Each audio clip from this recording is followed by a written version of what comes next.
Welcome back to Raw Sports Talk. I'm Chris, your favorite stat reader, and we have the Spurs hosting the Pistons, and the Pistons are 4.5-point road favorites. The over/unders at 231.5. The Pistons are minus 185 on the money line, and the Spurs are plus 154. Now these are the overnight odds. They're going to change the closer we get to tip-off tomorrow. Now these teams have not played each other yet this season.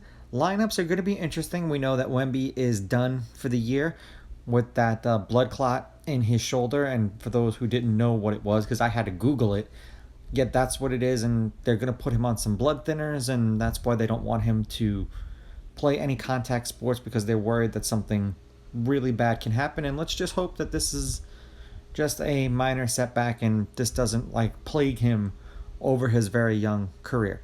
Now it's supposed to be Cunningham, Hardaway, Thompson, Harris, and Duren. The Spurs did play tonight, so we're going to roll with the lineup that they started tonight, which they are up, shockingly enough, by 6 against the Suns. They started Vassell, Barnes, Biyombo, Fox, and Paul. That's who they started.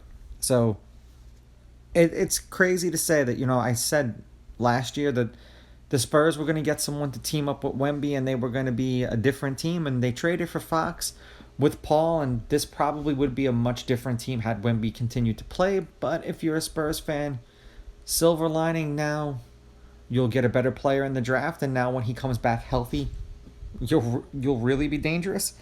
Head to head, the Spurs are on a 2-game winning streak against the Pistons. The Spurs are 7-3 against the Pistons in their last 10. The home team is 8-2. The favorite has won and covered the last 4. The favorite is both 9-1 against the spread and 9-1 on the money line.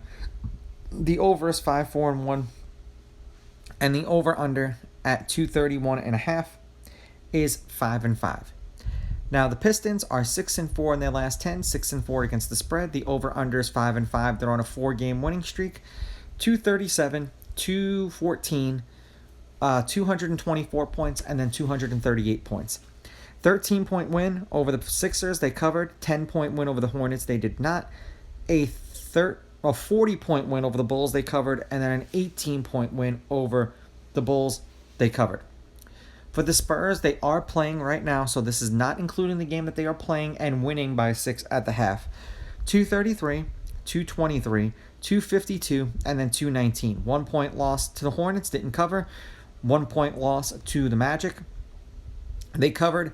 10-point win over the Wizards, did not cover. And then a 13-point loss to the Celtics, didn't cover. And I believe tonight was their first home game in the last 6 games that they've played. I will take the Pistons on the money line. I'm going to take the Pistons laying the points, and I'm going to go over. I just have a funny feeling that this over-under is the Pistons are going to come out firing on all cylinders. Now, I could be wrong, but we shall see.